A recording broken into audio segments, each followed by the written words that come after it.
The biggest danger of rewards in gamification is that the rewards will actually demotivate. In other words, someone's already motivated to do something, and the reward makes them less likely to do it. How could that be? The basic reason is that rewards acting as extrinsic motivators can crowd out the intrinsic motivation that was already there. You start to focus so much on chasing the reward that you think the reward is the reason to do the activity, and you no longer have the intrinsic motivation to do it that was there before. So the ultimate result is you are less motivated than when you started. This is sometimes also called the overjustification effect. And it's a danger in any kind of system that uses rewards, including systems involving gamification, this substitution effect, that the intrinsic motivation goes away and is replaced by the less effective and problematic extrinsic motivation of the rewards. Now, this may sound counterintuitive, but it's been confirmed by study after study in a wide range of areas. So here's some examples of some of the studies that have shown this demotivating effect. The first one, or set of studies, involves creative activities like drawing. And the experimenters would give a group of kids some paper and pencils and crayons and say, go draw. And some of the kids were more into drawing than others, but some of the kids really loved drawing. They just sat and did it. They drew great pictures, and they did it because they loved doing it. Intrinsic motivation. Then the experimenter gave the kids rewards, said, all right, we're going to give you something for the drawing. And there were a variety of different rewards used. Maybe we'll give you an actual tangible prize for the best drawing. Maybe we'll just give you a gold star. Good job. Maybe we'll just give you a verbal compliment. Well done. That's it. But in each case, the idea was not just draw for its own sake, but draw for some reward. And then, after doing that for a while, the experimenter took the reward away. Now, kids, we're back to where we started. Just go and draw for fun. What happened? Lo and behold, the kids who had been intrinsically motivated, they were going to draw just for the fun of it, once the reward was added and then taken away, were no longer as motivated to draw, and the drawings they came up with just weren't as good because they had substituted that extrinsic motivation of the reward for their intrinsic desire to draw.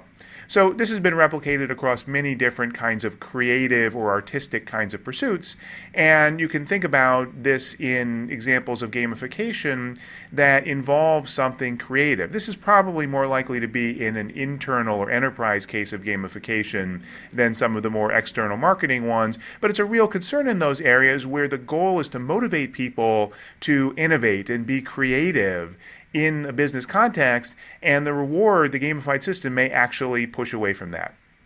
Second study came from Israel, and it has to do with, of all things, daycare pickup.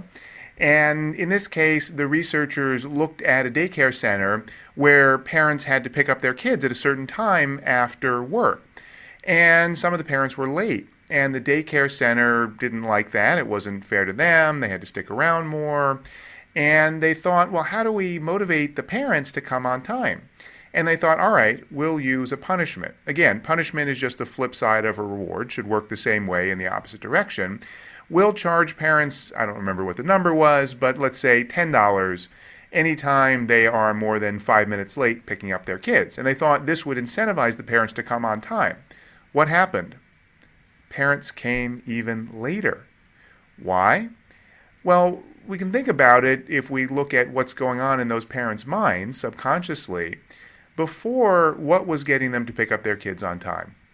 Social pressure, desire to not inconvenience the workers at the daycare center, and so forth.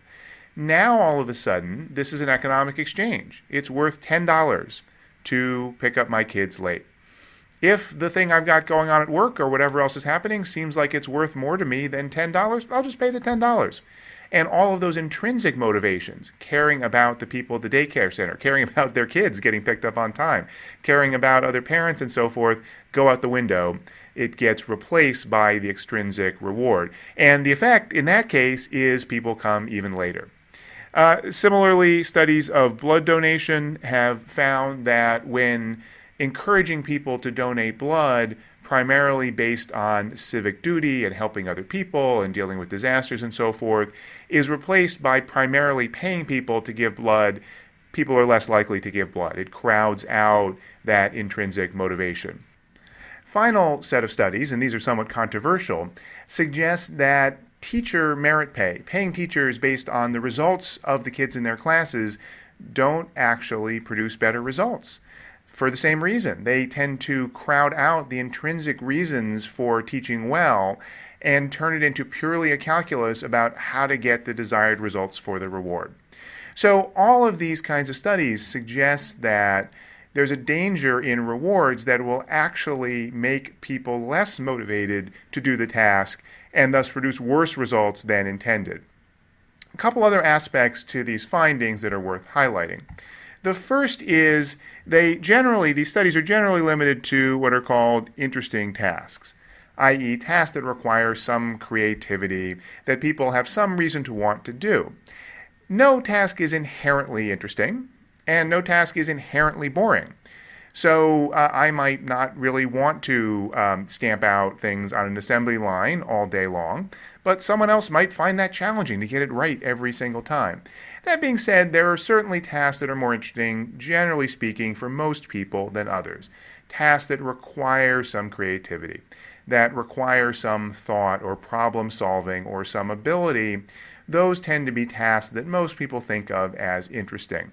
And so the studies about overjustification focus on tasks that start off with some level of intrinsic motivation. They're tasks that were interesting to begin with, at least on some level, and the rewards seem to make them less interesting. Second thing here is that the types of rewards do matter. So I described a number of different categories of rewards, and the overjustification effect, the demotivating effect, is more true with some rewards than others. So, for example, tangible rewards tend to be where the largest demotivating effects happen, because those are things that are purely substituting something extrinsic, something external to the activity for the intrinsic motivation that's there. Tangible rewards are the ones that you might think are the best possible rewards, right? We'll give you a bonus or some thing of value in return for this activity. Those are the greatest risk of substituting for the intrinsic motivation. Conversely, if the reward is unexpected, if it's that surprise reward, hey, guess what? We just decided to give you a bonus for your good performance, that doesn't have as much of an effect on intrinsic motivation because it didn't crowd out. When the person was doing the thing, they were doing it for the intrinsic reason, and they were surprised by the reward. So random or chance rewards that come about without expectation don't tend to have as much of this kind of problem. And finally, the other one that's interesting to talk about, performance contingent rewards. So remember, these are the rewards that are based on achievement, actually doing something effectively in the task, can go both ways. If the reward is simply saying the whole point is the end point, the goal, as opposed to doing well, and the person tends to take away from that this is really not about me and my accomplishment, but this is about some external thing, the performance level, then they're demotivating. On the other hand, if the reward is seen as purely informational, it's saying, you did a good job. This is recognizing the fact that you achieved something. Your performance was great. It's all about your performance. The reward is just a marker of what you did. Then we don't see the same effect. Then there's not the demotivation. And this comes from a variety of papers by Ed Desi and Rich Ryan and their co-authors, who we're going to meet in more detail in the next segment on self-determination theory. This is one in which they did a meta-analysis of over 100 different papers on effects of rewards, and these were some of the effects that they found on different categories of rewards.